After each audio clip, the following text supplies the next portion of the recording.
یہی پسند کرتے ہیں، یہی مغلوں کے ہم وارث ہیں نا جی. ہماری اپر مڈل کلاس نے برباد کر کے رکھ دیا اس ملک کو، کوئی سیونگ ہے ہی نہیں. وہ آگے اکانومی پہ بات ہوگی تو میں آپ کو بتاؤں. ٹھیک ہے. بہرحال مڈ ٹرم الیکشن کے لیے خان صاحب بھی مائل ہیں اس طرف، ذہنی طور پہ تیار ہے. نہیں، فیصلہ تو ابھی نہیں ہوا، اس لیے کہ متضاد آ رہا ان کے ساتھی دے رہے ہیں نا.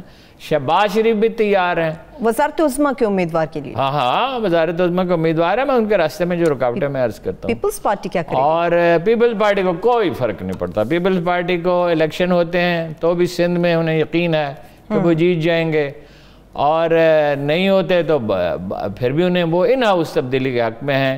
وہ یہ چاہتے ہیں نون لیگ سے بات ہو جائے. بات ہو رہی ہے ان کے شہباز شریف سے، اور شہباز شریف صاحب بھی ہیں. کل ایک اخبار نویس نے ان سے 1 گھنٹے کی طویل ملاقات کی تو انہوں نے کہا میں تو اپنے اس موقع پہ پوری طرح قائم ہوں کہ کوئی اسٹیبلشمنٹ کے ساتھ تلخی نہیں ہونی چاہیے. ملک کے حالات بہت خراب ہیں، مل جل کے چلنا چاہیے.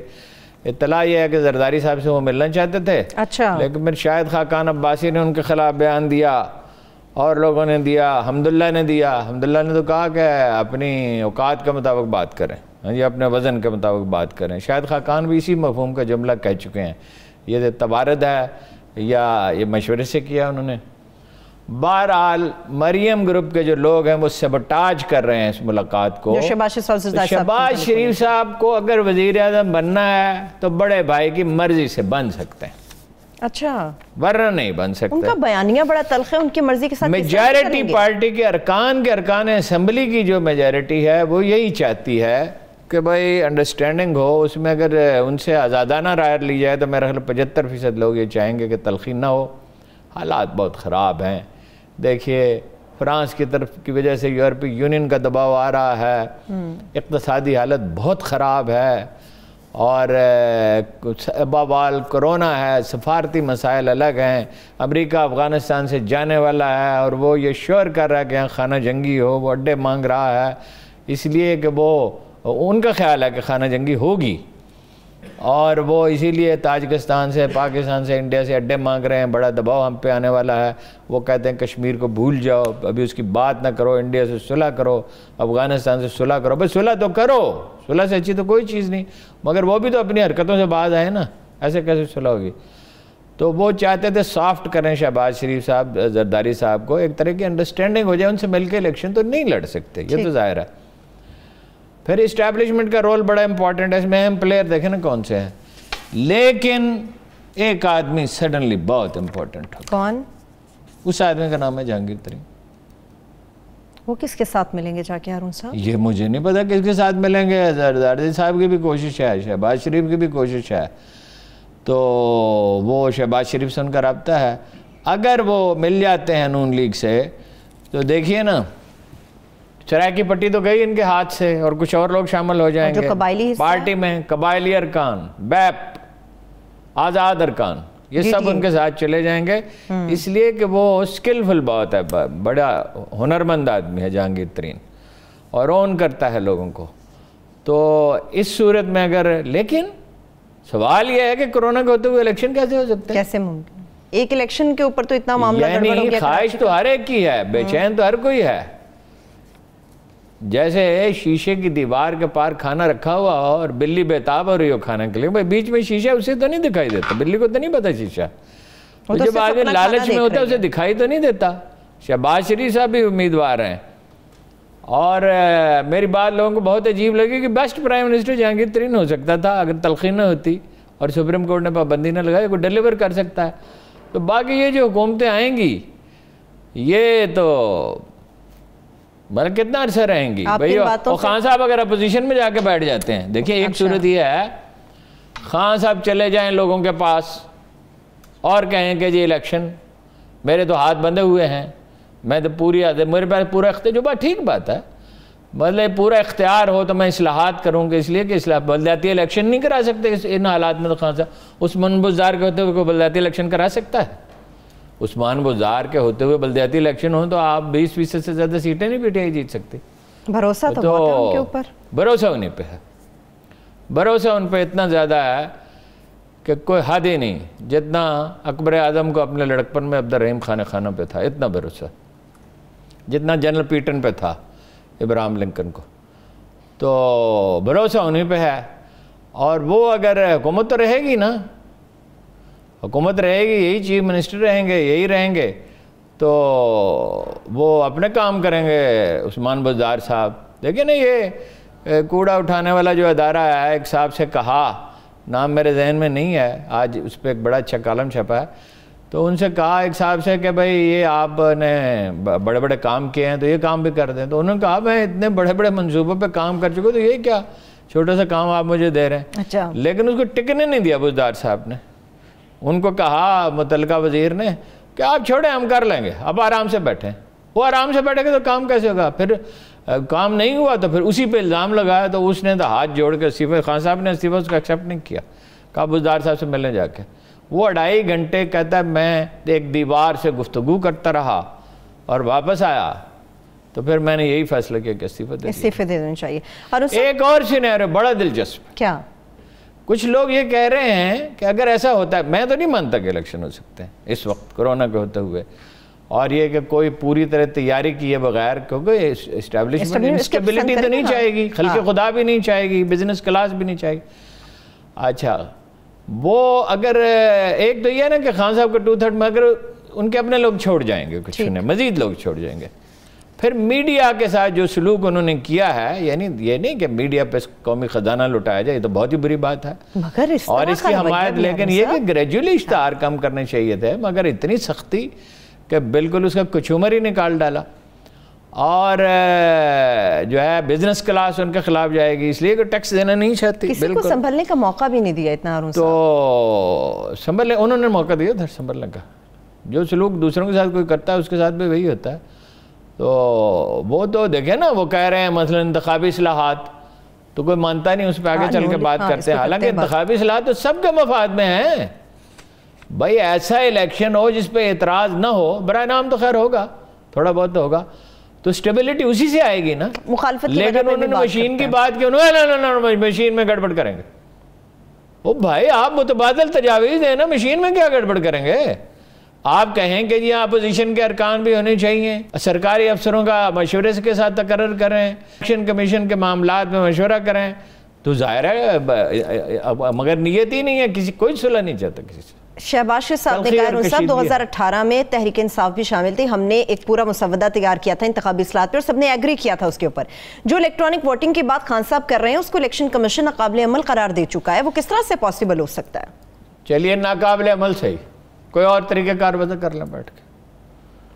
مجھے تو پتہ نہیں ہے، ٹیکنیکل معاملات ہیں. ویسے نادرہ دنیا کے بہترین اداروں میں سے ایک ہے، اگر اس کی مدد لی جائے تو یہ ہے، یہ نہیں، دنیا کے بہترین اداروں میں سے ایک.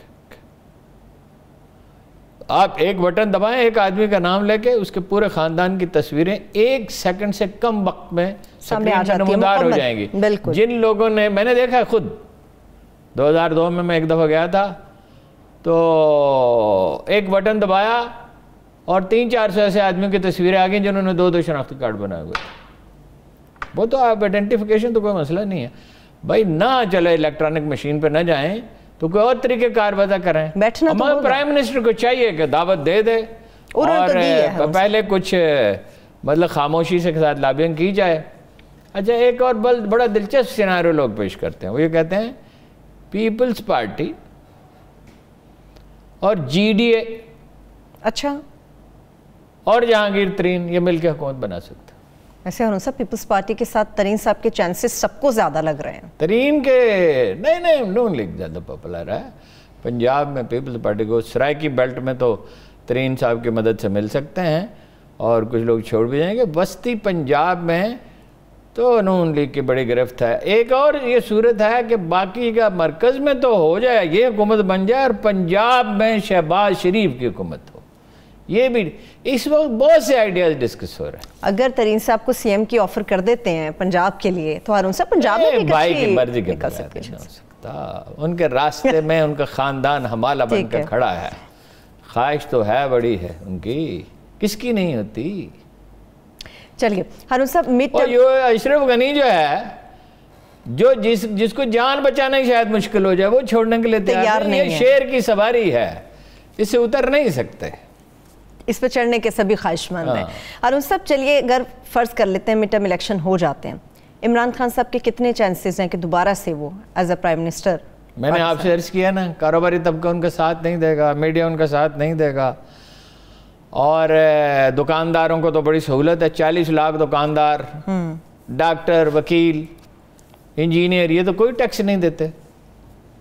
دیکھو کوئی 60% تو یہی ہے نا معیشت, 20% انڈسٹری کی, اور 22% 25% ہوگی داد و شمار, چونکہ ہمارے یہاں کوئی بہت زیادہ قابل اعتماد نہیں, تو 20% ایگریکلچر ہے. تو باقی یہ 60% جو ہیں یہ تو دیتے نہیں. اچھا جو جاگیردار بھی ٹیکس نہیں دیتے, تو ٹیکس تو کوئی دیتا ہی نہیں ہے.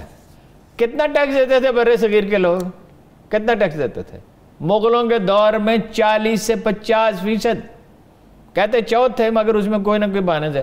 رنجیت سنگھ کے دور میں 60%. آج بھی دنیا میں ٹیکس یہی ہے. برطانیہ میں 45% ہے, سکینڈینیو میں 44%. پاکستان میں اتنا کم کیوں ہے؟ یہ بریک سے واپس آ کے میں بات کروں گی, چھوٹی سی بریک لے لیتے ہیں, بریک سے واپس آ کے بات کریں گے پاکستان میں ٹیکس کلیکشن کے حوالے سے ہمارا سسٹم اتنا سٹرونگ کیوں نہیں ہے. مگر اس کے ساتھ ساتھ پاکستان تحریک انصاف کے اندرونی اختلافات اور دورہ سعودی عرب سے متعلق بھی خاص طور پہ بات کریں گے. ہمارے ساتھ رہیے.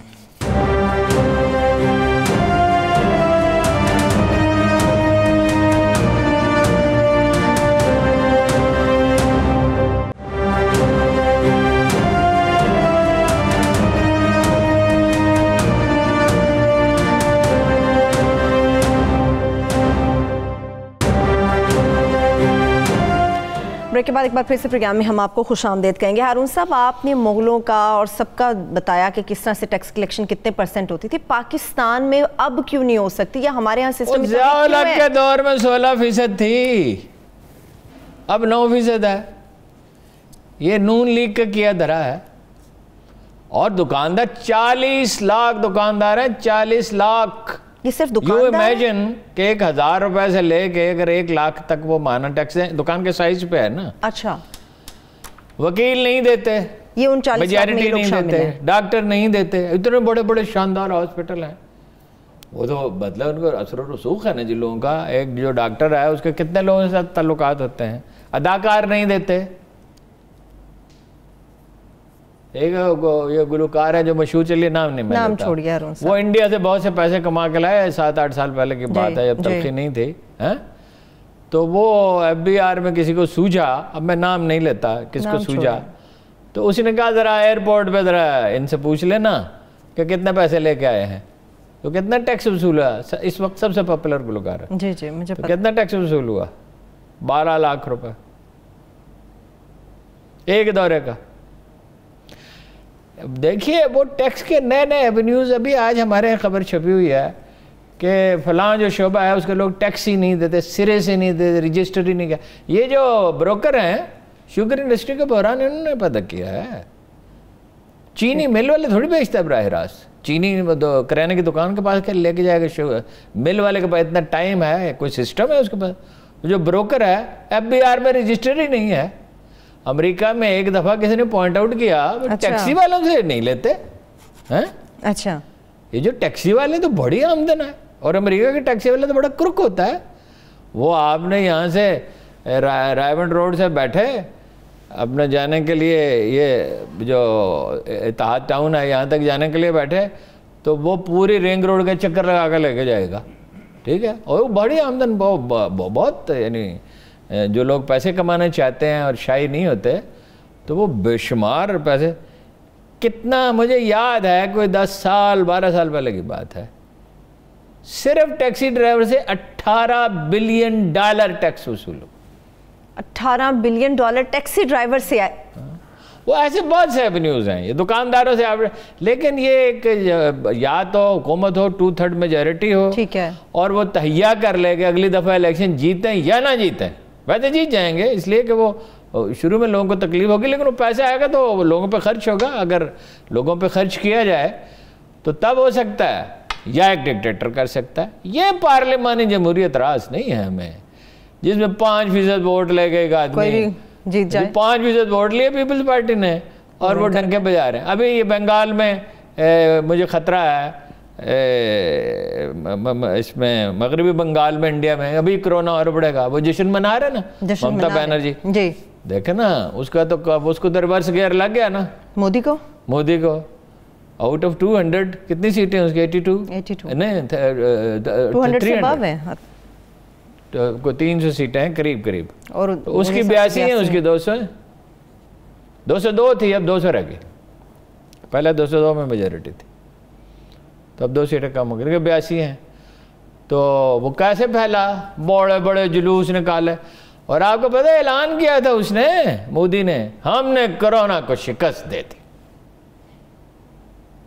اور وہ سب نے دیکھا وہاں پہ. خدا نہ خواستہ اللہ تعالیٰ سب کو محفوظ رکھے ہارون صاحب. نہیں ظاہر ہے کسی قوم کے لیے کوئی بد دعا تو نہیں, اللہ کے رسول کا طریقہ یہ ہے کہ پاکستانی نے اچھا کیا, بحثیت مجموعی اچھا ہی کیا. کچھ ہی لوگ ہیں جو جن کا تلخی بہت زیادہ ہے, وہ اس کا ایک سردار تھا یہ نشت کا, تو وہ جو مسلمان ہو گیا تو راستہ وہی تھا گندم کا, جو اس کا علاقہ تھا نا وہاں سے گندم آتی تھی, مصر سے شام سے جہاں کہیں سے بھی آتی تھی, اس نے گندم بند کر دی.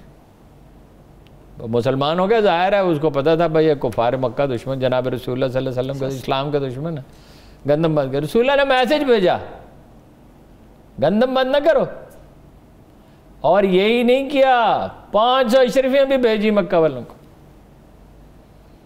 ان سے بدتر کون تھا, کیا سلوک انہوں نے کیا تھا جناب بلال کے ساتھ, عمار کے ساتھ, مگر کیا ظلم ہے جو انہوں نے نہیں ڈھائے تھے. ٹھیک ہے, تو مسلمان کا کام خیر خواہی ہے, نفرت اور تعصب نہیں ہے. ٹھیک ہے, درست بات, بالکل ٹھیک ہے. ہارون صاحب, عمران خان صاحب کی سربراہی میں آج ایک اجلاس بھی ہوا ہے جس میں یہ فیصلہ کیا گیا ہے کہ آئندہ جو بجٹ ہے وہ مالی ترقیاتی بجٹ ہوگا. اللہ اکبر, کیوں ہنس رہے ہیں؟ یہ فیصلہ کیا گیا ہے. بجٹ کس چیز سے؟ یہ تو عمران خان صاحب کو پتا ہوگا. کوئی آدمی کہے کہ میں تمہیں 12 سوٹ سی دوں گا اور اس کی دکان میں 2 گز کپڑا بھی نہ ہو تو کہاں سے سی دے گا؟ ترقیاتی بجٹ کس چیز سے؟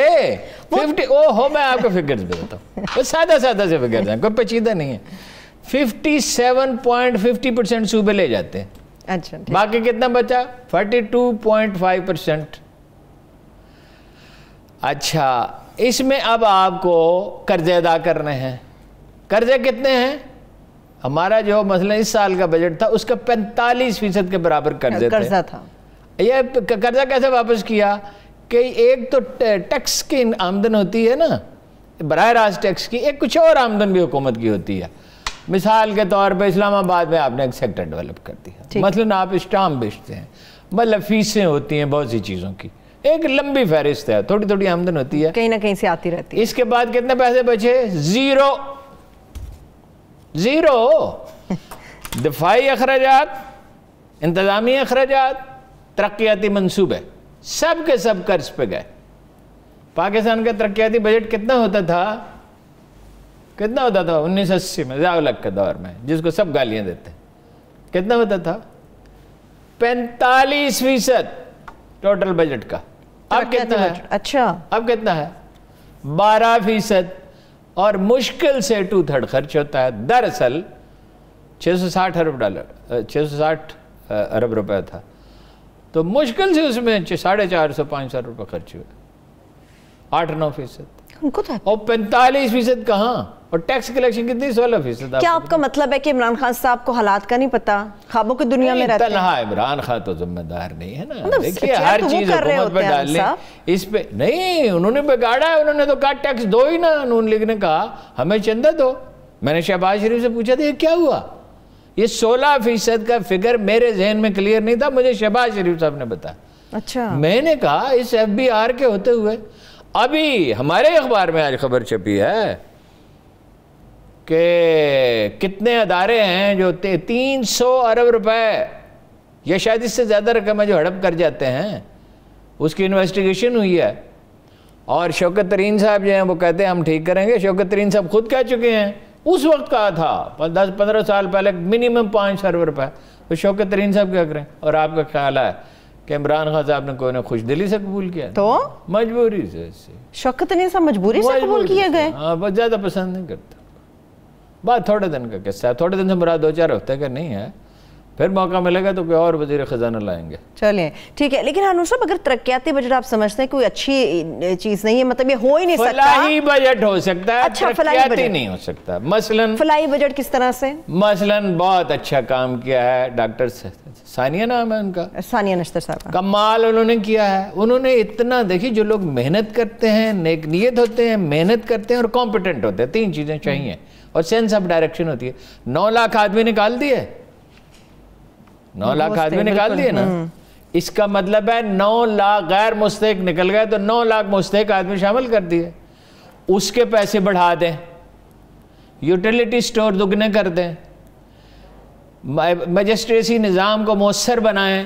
اور مہنگائی دیکھنا، پیسہ تو وہ خان صاحب نے ٹھیک کہا تھا، سب لوگ جانتے ہیں، مڈل مین کھا جاتا ہے.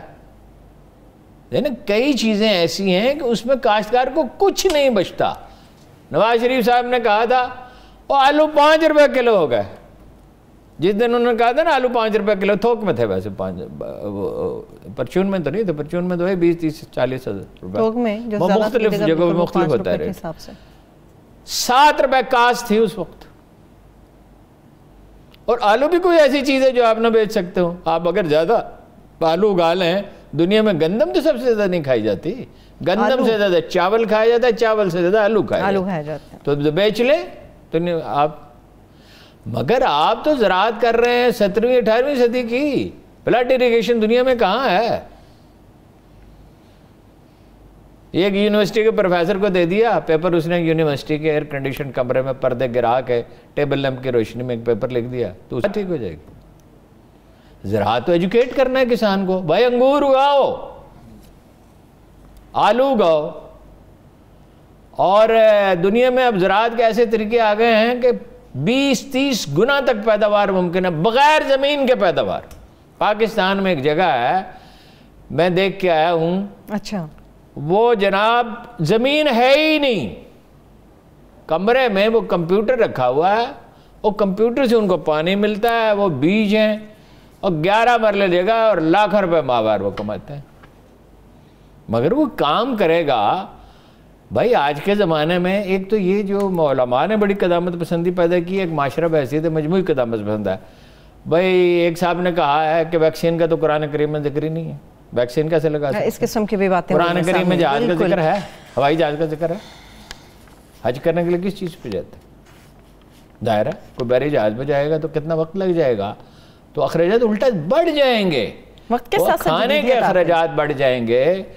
اس کا جو کاروبار تھا یا ملازمت تھی وہ ساری گئی، اس کی آمدن نہیں ہوگی.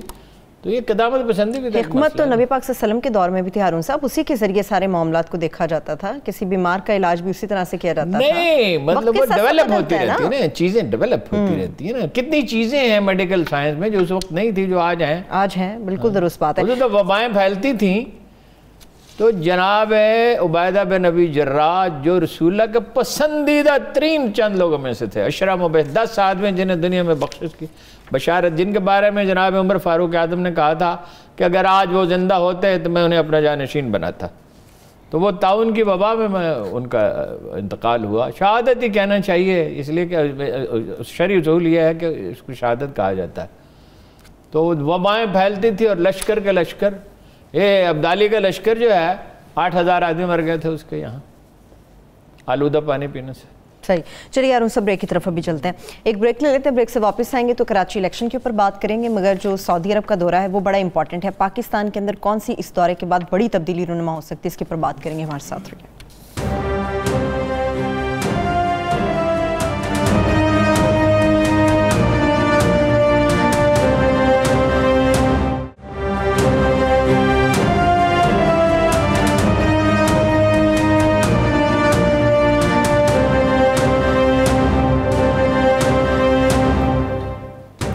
بریک کے بعد ایک بار پھر سے پروگرام پہ خوش آمدید کہیں گے. ہارون صاحب، کراچی الیکشن کے اوپر مفتاح اسماعیل صاحب کہہ رہے ہیں کہ جو الیکشن کا جتنا بھی مواد ہے یا فوج کے حوالے کیا جائے رینجرز کے تاکہ محفوظ رہے، اس کے اوپر تحریک انصاف کرٹیسائز کر رہی ہے. کیسا نہیں؟ بالکل ٹھیک ہے، محفوظ کرنا چاہیے. یعنی کیا کہہ رہے ہیں وہ؟ فائنلی یہی کہنا نا ریکارڈ محفوظ رہے جی، تو اس پہ اعتراض کیوں ہے؟ ویسے اس کا دلچسپ پہلو یعنی محفوظ ہو جائے گا تو نقصان تو اندیشہ تو اسے ہونا چاہیے جس نے چوری کی ہو. جس نے چوری نہیں کی اس کو تلاشی دینے میں کیا تعامل ہوتا ہے یا اس کو ریکارڈ محفوظ کرنے میں کیا تعامل ہو سکتا ہے؟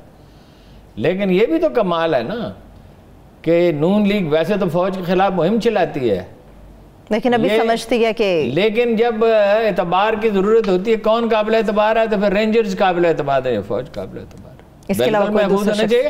میں اس پہ قائم ہوں نون لیگ الیکشن ہاری ہی نہیں ہے. نون لیگ کو الیکشن ہرایا گیا ہے. 5,000 ان کے ووٹ تھے پچھلی دفعہ, 5,000 سے کچھ زیادہ ہوں گے. پولنگ ہوئی 39%, ایک دفعہ ہوئی 21%. تو ان کے ووٹ جو ہیں 2.25 گنا بڑھ گئے. یعنی دراصل تو ان کے ووٹ 4 گنا بڑھ گئے, 2.25 گنا نہیں 4 گنا. اس لیے کہ پولنگ تو آدھی کے قریب تقریباً ہوئی اور ووٹ ان کے 2.25 گنا ہو گئے. اس لیے 4 گنا کیسے ہوگا جی ووٹ؟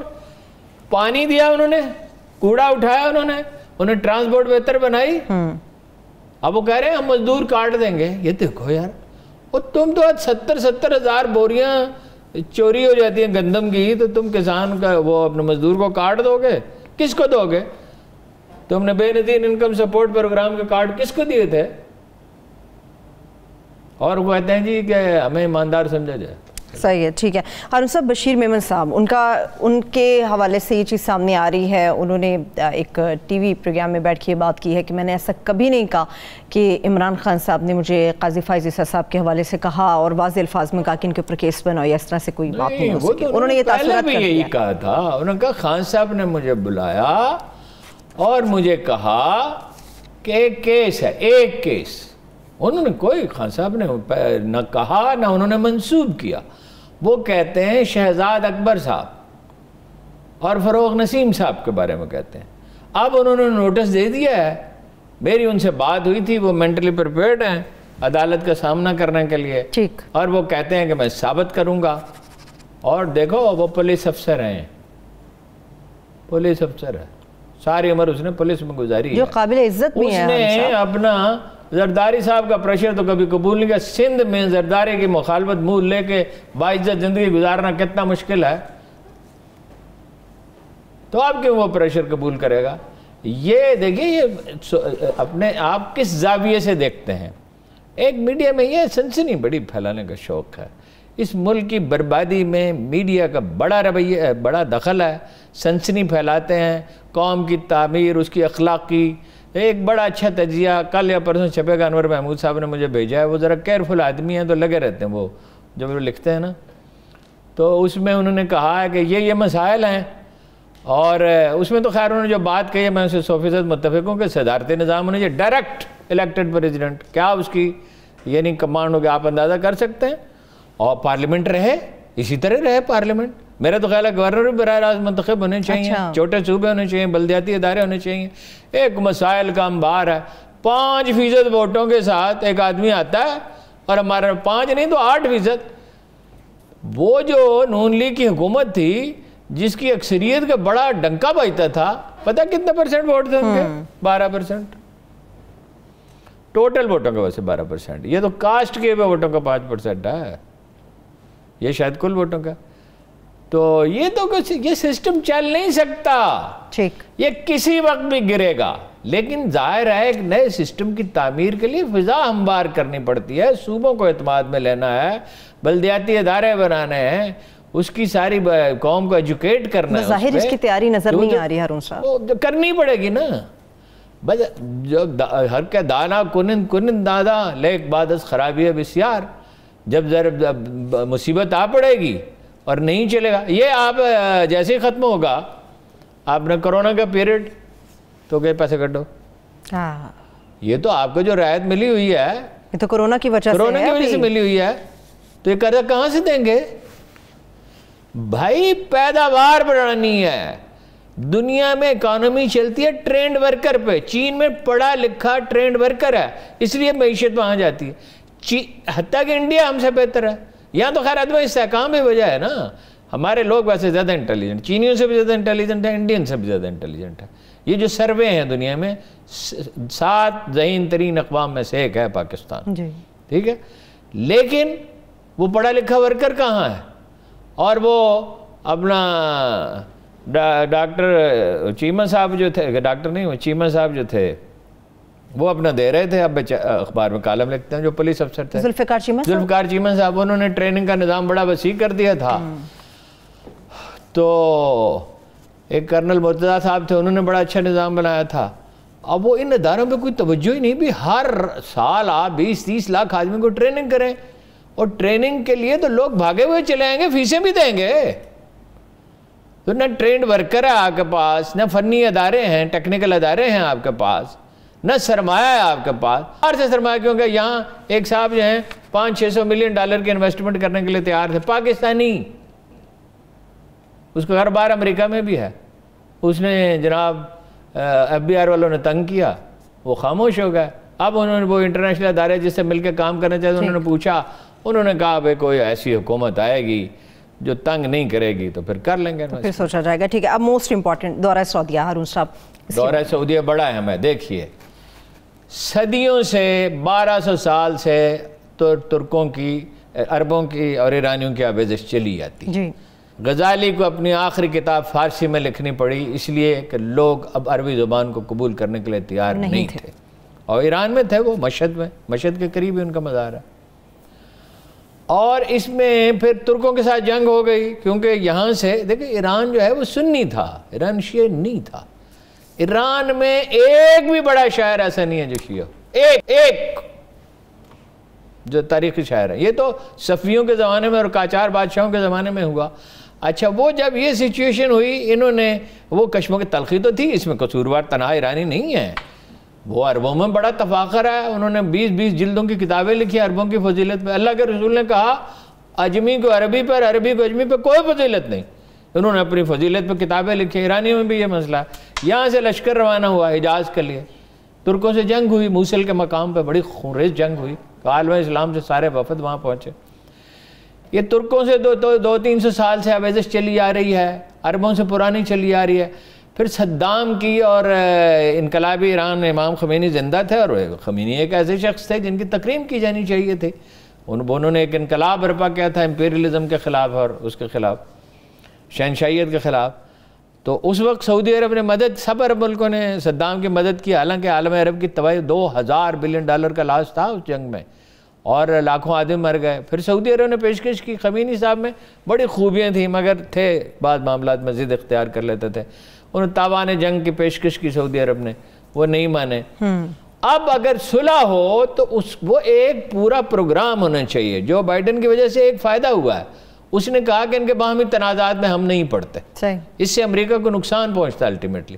تو سعودی عرب نے پہلی دفعہ انٹرویو دیتے ہوئے محمد سلیمان نے کہا کہ ہم نہ صرف ایران کی ترقی اور خوشحالی چاہتے ہیں، اس کو ساری مصیبتوں سے ہم چاہتے ہیں وہ نکل جائے. اس کا انہوں نے پازیٹیو ریئیکشن دیا. ابھی تحفظات ہیں، ابھی دیکھیں گے. وہ پاکستان کو بھی اس میں رول پلے کرنا چاہیے. بلال اکبر صاحب چلے گئے ہیں، وہ ان چیزوں کو سمجھتے ہیں، محنتی آدمی ہیں، ذہین آدمی ہیں، مستقل مزاجی سے، ان کے جانے سے بہتر ہوگا.